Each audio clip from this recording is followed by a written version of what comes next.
Rebonjour à celles qui sont restées et bonjour à celles et ceux d'ailleurs peut-être qui sont restés et bonjour aux autres. Donc du coup je vous présente dans cette deuxième vidéo les réalisations que j'ai faites pour mes filles. Ma première fille a 4 ans et demi et perdu 5 ans et ma deuxième fille elle vient d'avoir 11 mois et du coup je lui fais la taille 12 mois. J'ai fait que 2 réalisations ce mois-ci, mais je compte bien en fait en faire davantage les mois suivants. Donc vous présenter au fur et à mesure mes cousettes. Donc la première réalisation que j'ai effectuée, de nouveau si vous avez regardé mes autres podcasts avant, c'est la robe Lucille d'Urban Ferry pour enfants. Donc c'est une robe cache-cœur. C'est une robe qui a un patron plutôt qui a plusieurs possibilités. Vous avez robe, haut cache-cœur ou avec col rond, manche longue, manche courte et soit robe, soit t-shirt. Donc on peut vraiment faire beaucoup de choses. Ça va du 2 au 8 ans. Les explications sont très claires avec des schémas et c'est très facile de réalisation. Et donc je lui ai fait dans ce jersey bio avec des petites fées. Voilà. Donc c'est une petite fille, elle adore les petites fées, normal. Voilà, donc il est sympa ce jersey, il tient chaud quand même, il est agréable. Vous voyez, c'est donc ouverture cache-cœur, manche longue, avec fronce. Donc les fronces, je les ai réalisées avec la technique du lastin, qui est conseillé par Elsa et qui montre justement dans un tuto comment faire. Donc le lastin, on va pas le voir, mais c'est un élastique transparent en fait. Et moi je réalise tout à la surjeteuse, donc ça va extrêmement vite, surtout une fois qu'on a déjà décalqué le patron. Ça taille très bien et ma fille est à l'aise dedans. Elle en est très contente, c'est d'ailleurs elle qui m'en a réclamé une nouvelle Lucille. Et donc les finitions à l'aiguille d'eau pour l'ourlet et les manches. Voilà. Et pour le cache-cœur, on peut faire aiguille d'eau pour coincer en fait les marges de couture pour pas que ça bouge. Mais moi en fait je le fais pas et ça tient quand même. Voilà. Parce que c'est bien ajusté donc ça bouge pas. Donc voilà, encore une fois, ce patron, il est vraiment bien fait et je compte en faire une justement avec col rond dans un tissu sweat.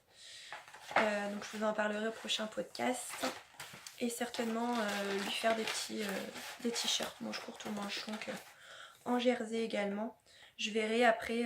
Moi, ce qui compte aussi quand je fais de la couture, c'est que ça vaille le coup aussi en termes de budget, au-delà même du plaisir de voir sa fille porter des vêtements faits main. Je me dis que si j'en ai pour plus cher de réaliser moi-même un petit t-shirt ou un petit polo, ça vaut pas vraiment le coup. Après, les robes, c'est encore différent, mais vu qu'on trouve beaucoup de choses dans le commerce, ça va pas être vraiment cher pour les enfants. Voilà. Donc après, chacun sa politique. Et puis, donc pour mon bébé, j'ai acheté le livre Garde-robe idéale de bébé. Donc c'est de Marie-Émilienne Violet.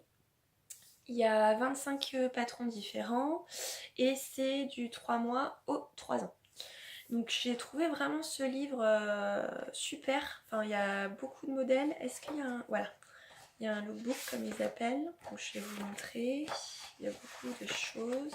Donc déjà il y a tout ce qui est bavoir, petit doudou, les bloomers, les culottes. Ensuite les tops. Donc il y a des blouses, des tops manches longues, les manches courtes, les hauts chauds, donc il y a des petits sweats, des petits gilets.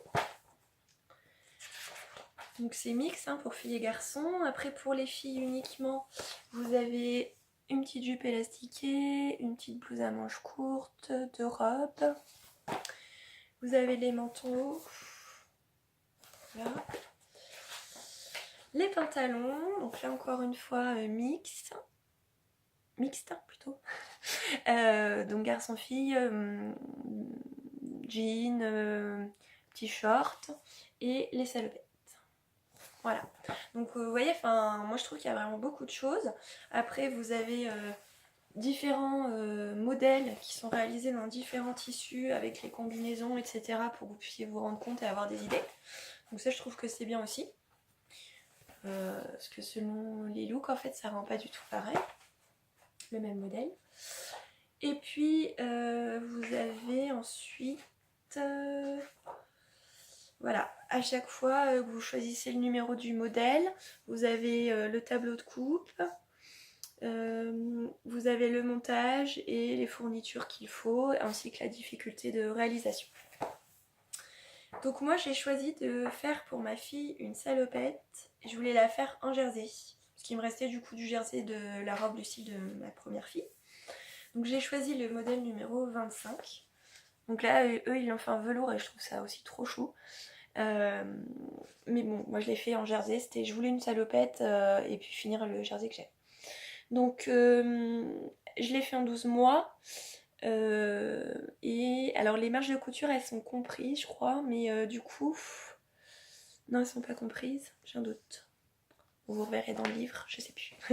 En tout cas moi je l'ai cousu à la surjeteuse et du coup j'ai fait en sorte soit de décalquer 9 mois si les marges de couture sont incluses, hein, j'ai un doute. Soit j'ai décalqué le 9 mois mais du coup j'ai surjeté à 5 mm parce que comme elle est entre 9 mois et 12 mois ça passait.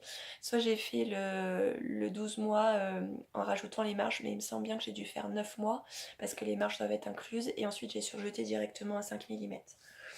Les explications de montage, limpide. J'ai jamais fait de salopette de ma vie. Hein. J'ai suivi les explications, tout est vraiment très bien expliqué. Il n'y a pas énormément de pièces. Alors par contre c'est une salopette toute simple, il n'y a pas les pressions au milieu. Moi je ne sais pas faire, je pense que ça doit être très simple en fait de rajouter des pressions. À mon avis on rajoute un peu de marge et puis on achète des pattes de pression toutes faites. Mais comme je l'ai jamais fait, je ne me suis pas lancée là-dedans. Ça viendra je pense, hein, mais pas pour le moment. Donc voici le résultat. Hop, voilà. Donc la petite salopette, toujours avec les petites fées roses. Voilà. Donc il y a une bavette, les bretelles. Alors normalement on met des vrais boutons. Moi je me suis pas embêtée, j'ai mis des pressions. Surtout que c'était du jersey donc ça passe en fait. Après si vous voulez faire une salopette chic en velours avec des beaux boutons, ça sera encore plus joli. Au niveau des bretelles, moi elles étaient un peu grandes. Du coup je les mets en croisée derrière et c'est nickel. Et puis donc il y a un élastique.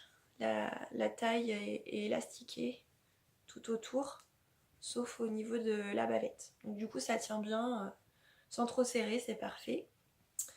Il n'y a pas d'histoire de fourche là en fait au niveau des jambes.